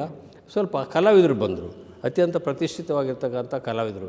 ಹಾಗಾಗಿ ಈ ಸರ್ತಿ ಅದನ್ನು ನೋಡಿಕೊಂಡು ಮೇನಲ್ಲಿ ಮಾಡೋದು ಸೂಕ್ತನೋ, ಅಕ್ಟೋಬರ್ ನವಂಬರಲ್ಲಿ ಮಾಡೋದು ಸೂಕ್ತನೋ ಅನ್ನೋದು ನೋಡಿಕೊಂಡು ಅದನ್ನು ಮಾಡಿ 2 ಥರದಲ್ಲಿ, ಒಂದು ನಿರಂತರವಾಗಿ ನಮ್ಮ ಗ್ಯಾಲರಿನಲ್ಲಿ ಎಕ್ಸಿಬಿಷನ್ನು, ಇನ್ನೊಂದು ಚಿತ್ರಸಂತೆ, ಮತ್ತೊಂದು ಆರ್ಟ್ ಬ್ಯಾಂಗ್ಳೂರು, ನಮ್ಮ ಆರ್ಟ್ ಬ್ಯಾಂಗ್ಳೂರು. ಇವು 3 ಸದ್ಯದ ಚಟುವಟಿಕೆಗಳು. ಇನ್ನು ಉಳಿದಾಗೆ ನಾವು ಮುಕ್ತ ಮನಸ್ಸಿಂದ ಇದ್ದೀವಿ. ರಾಜ್ಯದ ಬೇರೆ ಕಡೆಯೂ ಯಾಕೆ ಮಾಡಬಾರ್ದು ಅಂದರೆ ಇಷ್ಟು ಪ್ರಮಾಣದಲ್ಲಿ ಅಲ್ಲದೆ ಹೋದರೂ ಕೂಡ ಬೇರೆ ಕಡೆ ಈಗ ಚಿತ್ರಸಂತೆ ಹೆಸರಿನಲ್ಲೇ ಕೆಲವರು ಮಾಡ್ತಾರೆ. ಮೈಸೂರಲ್ಲೊಂದು ಚಿತ್ರಸಂತೆ ನಡೀತದೆ, ಗುಲ್ಬರ್ಗ ಭಾಗದಲ್ಲಿ ಒಂದು ಚಿತ್ರಸಂತೆ ನಡೀತದೆ, ಮಂಗಳೂರು ಕಡೆನೂ ಒಂದು ಸುಮಾರು ಜನ ನಾವು ಈ ಹೆಸರನ್ನು ಪೇಟೆಂಟ್ ಮಾಡಿಸದೇ ಇರೋಂಥ ಉದ್ದೇಶನೇ ಯಾರು ಬೇಕಾದರೂ ಮಾಡಲಿ ಅಂತ. ಅಂತಿಮವಾಗಿ ಏನಾಗಬೇಕು, ಕಲಾವಿದರಿಗೆ, ಕಲಾ ಪೋಷಕರಿಗೆ ಒಂದು ಫೋರಮ್ ಸಿಗಬೇಕು. ಅದು ಕಲೆ ಬಗ್ಗೆ ಆಸಕ್ತಿ ಮೂಡಬೇಕು ಮತ್ತು ಅದರ ವ್ಯಾಪಾರ ವಹಿವಾಟು ನಡೀಬೇಕು, ಪ್ರವಾಸೋದ್ಯಮ ಇಂಪ್ರೂವ್ ಆಗಬೇಕು. ಜೊತೆಗೆ ಸಾಂಸ್ಕೃತಿಕವಾಗಿರ್ತಕ್ಕಂಥ ಎಲ್ಲ ಆಯಾಮದಿಂದ ನೋಡಿದಾಗ ಅದನ್ನು ಸಾಧ್ಯವಾದಷ್ಟು ಶ್ರೀಮಂತಗೊಳಿಸ್ತಕ್ಕಂಥ ಒಂದು ಸಣ್ಣ ಪ್ರಯತ್ನ ಚಿತ್ರಕಲಾ ಪರಿಷತ್ ಮಾಡ್ತಾಯಿದೆ. ಇದಕ್ಕಿಂತ ದೊಡ್ಡ ಪ್ರಯತ್ನ ಬೇರೆ ಯಾರು ಮಾಡಿದರೆ ಸಂತೋಷ. ಬಟ್ ಆದರೆ ಜನಸಾಮಾನ್ಯರಿಗೂ ಇದು ತಲುಪಬೇಕು ಅಷ್ಟೇ ನಮ್ಮದು. ಸರ್, ಈಗಾಗಲೇ ಹೇಳ್ತಾ ಇದ್ರಿ ಜನಸಾಮಾನ್ಯರಿಗೆ ಚಿತ್ರಕಲೆ ತಲುಪುವಂತೆ ಆಗಬೇಕು ಅಂತ. ಅದಕ್ಕಾಗಿ ಈಗಿನ ಯುವ ಜನಾಂಗಕ್ಕೆ ಯಾವ ಥರದ ಸಪೋರ್ಟ್ ಕೊಡ್ತಾ ಇದ್ದೀರಾ? ಮಕ್ಕಳಲ್ಲಿ ಚಿತ್ರಕಲೆಯ ಆಸಕ್ತಿಯನ್ನು ಬೆಳೆಸೋದಕ್ಕಾಗಿ ಯಾವ ಥರದ ಪ್ರಯತ್ನಗಳು ಚಿತ್ರಕಲಾ ಪರಿಷತ್ತಿನಿಂದ ಆಗ್ತಾ ಇದೆ? ಇದಕ್ಕೆ ಪೂರಕವಾಗಿ ಇನ್ನೊಂದು ಹೇಳಬೇಕು ಅಂದರೆ, ಇಡೀ ರಾಜ್ಯದಲ್ಲಷ್ಟೇ ಅಲ್ಲ, ರಾಷ್ಟ್ರದಲ್ಲಿ, ಪ್ರಪಂಚದಲ್ಲಿ 2 ರೀತಿಯ ಸವಾಲುಗಳನ್ನು ಈ ಚಿತ್ರಕಲೆ ಎದುರಿಸ್ತಾ ಇದೆ. ಒಂದು ಡಿಸೈನ್ ಅಂತ ಏನೇನು ಹೊಸದಾಗಿ ಬಂದಿದೆ. ಇದು ಪ್ರತಿಯೊಬ್ಬ ಇಂಜಿನಿಯರಿಂಗ್ ಕಾಲೇಜ್ನವರು ಇವರು ಸ್ಕೂಲ್ ಆಫ್ ಡಿಸೈನ್ ಅಂತ ಮಾಡ್ಕೊಂಬಿಟ್ಟಿದ್ದಾರೆ. ಫೈನ್ ಆರ್ಟ್ಸ್ ಹೆಸರು ಹಾಕ್ಕೊಳ್ತಾರೆ, ಬಟ್ ಡಿಸೈನ್ ಮಾಡ್ತಾರೆ. ಪ್ರತಿಯೊಂದು ಮೆಷಿನರಿಗಳನ್ನ ಬಳಸ್ಕೊಂಡು, ಇನ್ನೊಂದು ಮಾಡಿಕೊಂಡು, ಇದೆಲ್ಲ ಮಾಡಿಕೊಂಡು, ತಂತ್ರಜ್ಞಾನವನ್ನು ಬಳಸ್ಕೊಂಡು ಅದನ್ನು ಮಾಡ್ತಾರೆ. ಸ್ಕೂಲ್ ಆಫ್ ಡಿಸೈನ್ ಅಂತ ಅದು ಒಂಥರ ಉದ್ಯೋಗಕ್ಕೆ ದೃಷ್ಟಿಯಿಂದ ಅವರು ಮಾಡೋದ್ರಿಂದ ಅದಕ್ಕೆ ಆಕರ್ಷಣೆಯೂ ಸದ್ಯಕ್ಕಿದೆ. ಬಹುತೇಕ ಬೆಂಗಳೂರಿನಲ್ಲೇ ನೋಡಿದರೆ ನೀವು 10 ಇಂಜಿನಿಯರಿಂಗ್ ಕಾಲೇಜ್ನವರು ಈಗ ಸ್ಕೂಲ್ ಆಫ್ ಡಿಸೈನ್ಗಳನ್ನ ಮಾಡ್ಕೊಂಡಿದ್ದಾರೆ, ಕಾಲೇಜ್ ಆಫ್ ಡಿಸೈನ್ಗಳು ಮಾಡ್ಕೊಂಡಿದ್ದಾರೆ. ಜೊತೆಗೆ ಫೈನ್ ಆರ್ಟ್ಸ್ ಅನ್ನೋದು ಒಂದು ಸೇರಿಸ್ಕೊಂಡ್ಬಿಡ್ತಾರೆ. ಅದು ಒಂದು ಚಾಲೆಂಜ್. ಈಗ ಈ ಡಿಸೈನು ಇದರೊಟ್ಟಿಗೆ ಬಂದು, ಬಟ್ ನಮ್ಮದು ಪ್ಯೂರ್ ಫೈನ್ ಆರ್ಟ್ಸೇ ನಾವು ಮಾಡೋದು ಕಾಲೇಜಲ್ಲಿ. ಡಿಸೈನ್ ಮಾಡಲೇಬೇಕು ಅಂದ್ರೆ ಹೊಸ ಕಾಲೇಜ್ ಮಾಡ್ತೀವಿ ಹೊರತಾಗಿ ಫೈನ್ ಆರ್ಟ್ಸನ್ನು ಅದರೊಟ್ಟಿಗೆ ಕಾಂಪ್ರಮೈಸ್ ಮಾಡೋದಿಲ್ಲ. ಯಾಕಂದರೆ ಇದರ ಮೂಲ ಹೋಗಬಾರ್ದು ಅನ್ನೋ ಕಾರಣಕ್ಕೋಸ್ಕರ. ಇನ್ನೊಂದು ಚಾಲೆಂಜ್ ಬಂದಿರೋದು ಈಗ ಆರ್ಟಿಫಿಷಿಯಲ್ ಇಂಟೆಲಿಜೆನ್ಸ್ದು. ಈ ಆರ್ಟಿಫಿಷಿಯಲ್ ಇಂಟೆಲಿಜೆನ್ಸ್ ಎಷ್ಟು ದೊಡ್ಡ ಪರಿಣಾಮ ಬೀರ್ತದೆ ಅಂದರೆ, ಯಾವುದು ಒರಿಜಿನಲ್ಲು ಯಾವುದು ಆರ್ಟಿಫಿಷಿಯಲ್ ಇಂಟೆಲಿಜೆನ್ಸು ಗೊತ್ತಾಗದಷ್ಟು ಮಟ್ಟಿಗೆ ಅದೊಂದು ಈ 2 ಚಾಲೆಂಜ್ಗಳನ್ನ ಈ ಫೈನ್ ಆರ್ಟ್ಸು ಫೇಸ್ ಮಾಡ್ತಾಯಿದೆ ಚಿತ್ರಕಲಾ ಕ್ಷೇತ್ರ.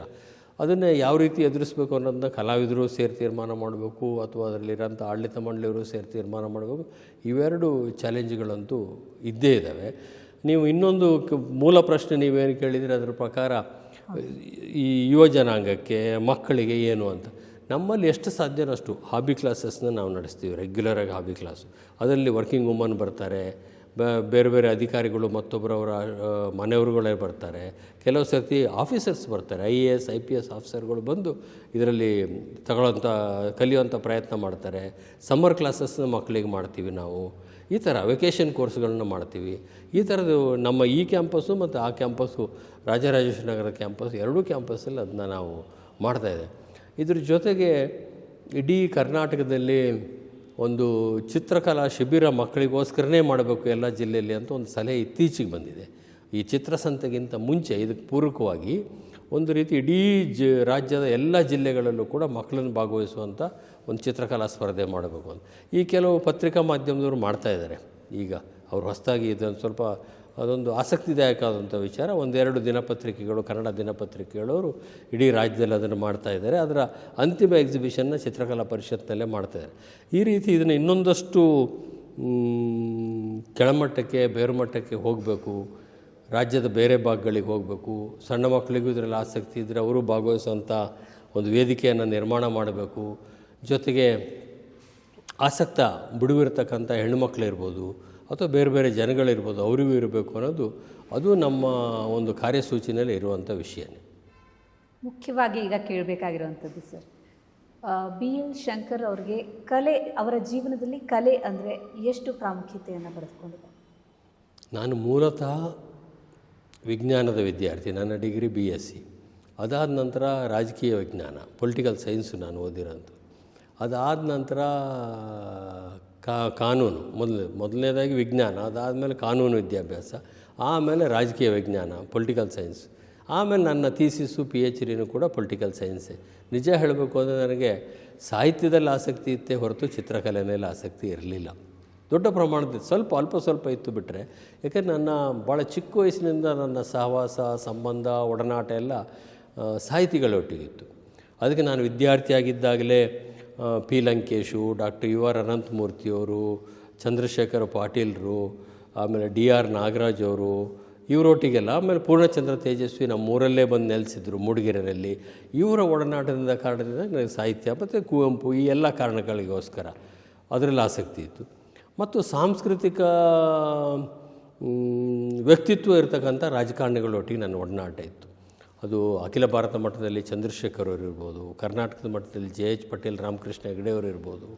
ಈ ರೀತಿಯ ಒಂದು ಸಾಂಸ್ಕೃತಿಕ ವಲಯದಲ್ಲಿ ಗುರುಸ್ಕೊಂಡವರೊಟ್ಟಿಗೆ ನನ್ನ ಹೆಚ್ಚಿನ ಒಂದು ಒಡನಾಟ ಇತ್ತು. ಆ ಕಾರಣದಿಂದ ಆ ಕ್ಷೇತ್ರದಲ್ಲಿ ಆಸಕ್ತಿ ಇದೆ.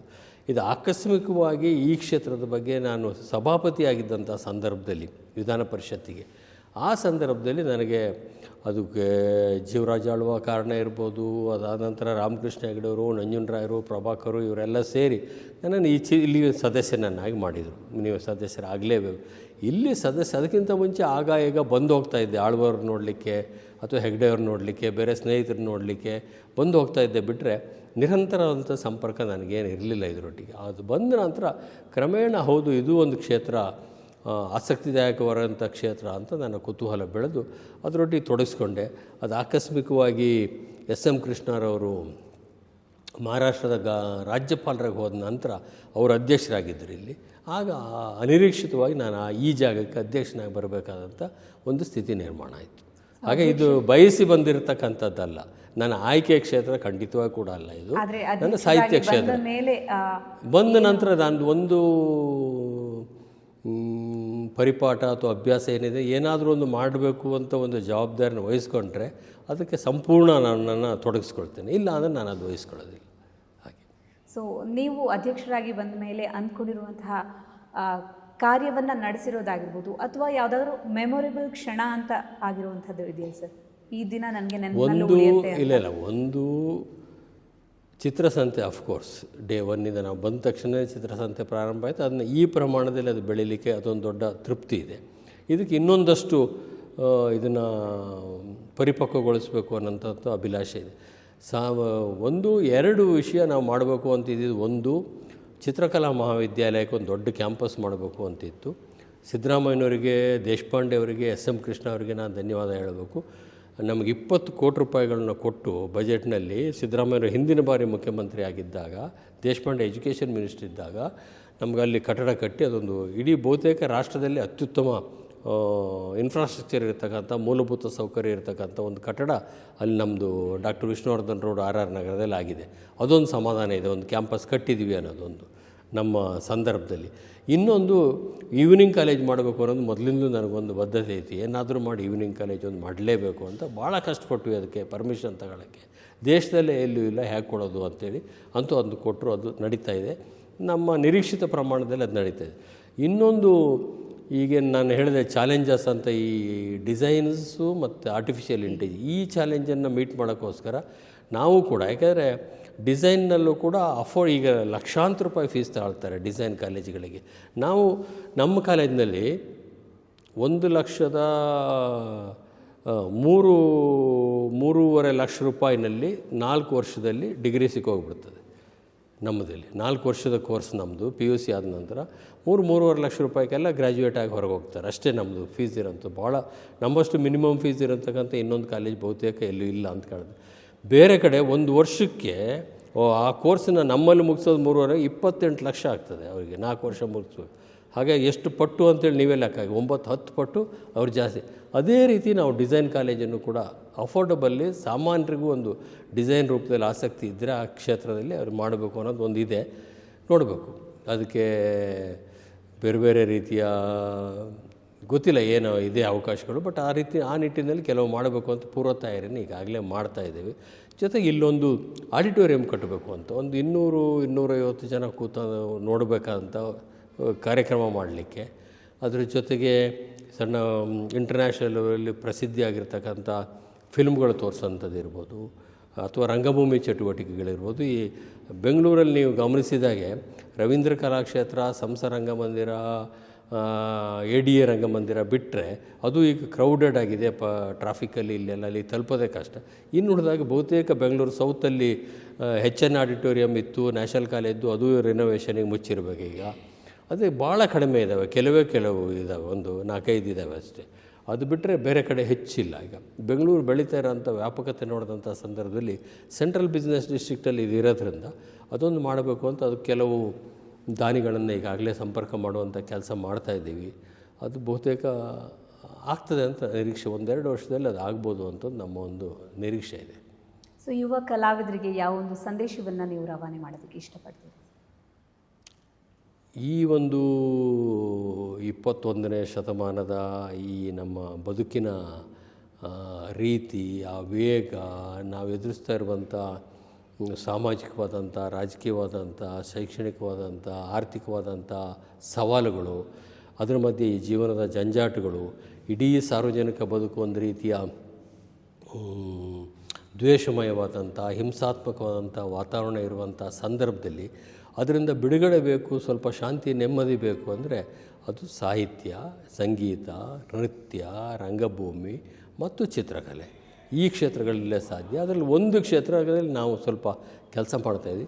ಇದ್ರ ಕಡೆ ಸ್ವಲ್ಪ ಗಮನ ಕೊಟ್ಟು ಕೆಲವು ಸಮಯವನ್ನು, ನಿಮ್ಮ ಬಿಡುವಿನ ಸಮಯವನ್ನು ಯಾವುದಾದ್ರು ಒಂದು ಕ್ಷೇತ್ರಕ್ಕೆ, ಬರೀ ಚಿತ್ರಕಲೆಗೆ ಅಂತಲ್ಲ, ಇದು ಮನಸ್ಸಿಗೆ ಒಂದು ರೀತಿಯ ನೆಮ್ಮದಿಯನ್ನು ಕೊಡ್ತಕ್ಕಂಥ, ಶಾಂತತೆಯನ್ನು ಕೊಡ್ತಕ್ಕಂಥ ಕ್ಷೇತ್ರ ಇದು. ಹಾಗಾಗಿ ಇಲ್ಲಿ ಯಾವುದೇ ರಾಜಕಾರಣ ಇರೋದಿಲ್ಲ ಇದರಲ್ಲಿ. ಇನ್ನೊಂದು ಮತ್ತು ಸಾಹಿತ್ಯದಲ್ಲಾದರೂ ಇರ್ಬೋದು, ಅಥವಾ ರಂಗಭೂಮಿನಲ್ಲೂ ಚಲನಚಿತ್ರದಲ್ಲೂ ಬಹುತೇಕವು ಬರ್ತವೆ. ಒಂದು ರೀತಿಯ ಬಹುತೇಕ ಹಿಂಸೆಯ ವಾತಾವರಣ ಎಲ್ಲ ಕಡೆ, ಹಿಂಸೆಯನ್ನು ವೈಭವೀಕರಿಸ್ತಕ್ಕಂಥ ಒಂದು ವಾತಾವರಣ ನಾವು ಎಲ್ಲ ಕಡೆ ನೋಡ್ತಾ ಇದ್ದೀವಿ. ಮತ್ತು ಅದಕ್ಕೆ ಹೆಚ್ಚು ಜನ ಮಾನ್ಯತೆ ಕೊಡುವಂಥ ಸ್ಥಿತಿನೂ ಇದೆ. ಅದು ಸಿನಿಮಾ ಇರ್ಬೋದು, ಬೇರೆ ಇರ್ಬೋದು, ಅಥವಾ ಮಾಧ್ಯಮ ಇರ್ಬೋದು, ಈ ರೀತಿ ಆಗ್ತಾಯಿದೆ. ಅದಕ್ಕೊಂದು ಅಪವಾದದ ರೀತಿಯಲ್ಲಿ ನಿಮ್ಮದು ಪ್ರವಾಸಿ ಪ್ರಪಂಚ ಇದೆ. ನಾನು ಗಮನಿಸ್ತಾ ಇದ್ದೀನಿ, ಅದು ಬಿಡುಗಡೆ ಆದ ದಿವಸದಿಂದ ನಿಮ್ಮ ಸಂಪಾದಕರು ನಮ್ಮ ಭಾಳ ವರ್ಷಗಳ, ದಶಕಗಳ ಸ್ನೇಹಿತರು ಮತ್ತು ಹಿತೈಷಿಗಳು ಕೂಡ ಭಾಳ ಉತ್ತಮವಾಗಿ ಅದು ಬರ್ತಾಯಿದೆ. ನನಗೆ ಆಶ್ಚರ್ಯ ಆಗ್ತದೆ, ಈ ರೀತಿ ಇಷ್ಟೊಂದು ಉತ್ಕೃಷ್ಟ ಮಟ್ಟದಲ್ಲಿ ಅದನ್ನು ಮುದ್ರಣ ಮಾಡಿ ಹಂಚೋದಕ್ಕೆ ಅವ್ರು ಇಟ್ಟಿರ್ತಕ್ಕಂಥ 20 ರೂಪಾಯಿ ಬೆಲೆ ಅದರಿಂದ ವರ್ಕೌಟ್ ಆಗ್ತದಾ ಅಂಥೇಳಿ ಅಂತ ಒಂದು ಇದೆ. ಬಟ್ ಸವಾಲನ್ನು ಸ್ವೀಕಾರ ಮಾಡಲಿಕ್ಕೆ ವಿಶ್ವೇಶ್ವರ ಭಟ್ರು ಪ್ರಸಿದ್ಧಿಯಾಗಿರೋವಂಥವ್ರು, 3-4 ದಿನಪತ್ರಿಕೆಗಳನ್ನ ಕಟ್ಟಿ ಬೆಳೆಸಿ ಈಗ ಅವರೇ ಮತ್ತೊಂದನ್ನು ಕಟ್ತಾ ಇರೋವಂಥವ್ರು. ಜೊತೆಗೆ ಇದೊಂದು ವಿಶೇಷವಾದಂಥ ಪ್ರಯೋಗ, ಅದು ಕನ್ನಡದಲ್ಲಿ.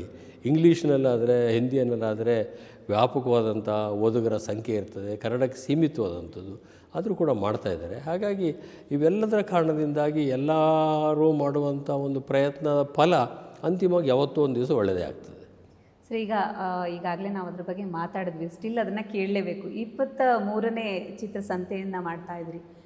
ಇನ್ನೊಂದಷ್ಟು ವರ್ಷ ಮುಂದಕ್ಕೆ ಹೋಗೋದಾದರೆ, ಒಂದು 10 ವರ್ಷ ಕಳೆದ ಮೇಲೆ ಯಾವ ಥರದ ಚಿತ್ರಸಂತೆಯನ್ನು ಆಯೋಜನೆ ಮಾಡಬೇಕು ಅಂತ ನೀವು ಅಂದ್ಕೊಂಡಿದ್ದೀರಿ ಸರ್? ಅಧಿಕಾರ ಅವರು ಇಲ್ಲ, ಈ ಬೆಂಗಳೂರಿನಲ್ಲಿ ನಡೀತಾ ಇರುವಂಥ ಈ ಚಿತ್ರಸಂತೆ ಇದಕ್ಕಿಂತ ಹೆಚ್ಚು ಇದು ಮಾಡಲಿಕ್ಕೆ ಇನ್ನೊಂದಷ್ಟು ವ್ಯವಸ್ಥಿತವಾಗಿ ಮಾಡೋಕ್ಕೆ ಸಾಧ್ಯನಾ ಅಂತ ಒಂದು ನೋಡಬೇಕು. ಯಾಕಂದರೆ ಇವತ್ತಿಂದ 10 ವರ್ಷಕ್ಕೆ ಬೆಂಗಳೂರು ಏನಾಗ್ತದೆ ಅಂತ ಊಹೆ ಮಾಡಲಿಕ್ಕೂ ಸಾಧ್ಯ ಇಲ್ಲ, ಅದು ಬೆಳೀತಾ ಇರುವಂಥ ರೀತಿ ನೋಡಿದರೆ. ಹಾಗೆ ಕುಮಾರಕೃಪ ರಸ್ತೆಯೂ ಕೂಡ ಸಾಕಾಗಲಿಕ್ಕಿಲ್ಲ ಇದಕ್ಕೆ.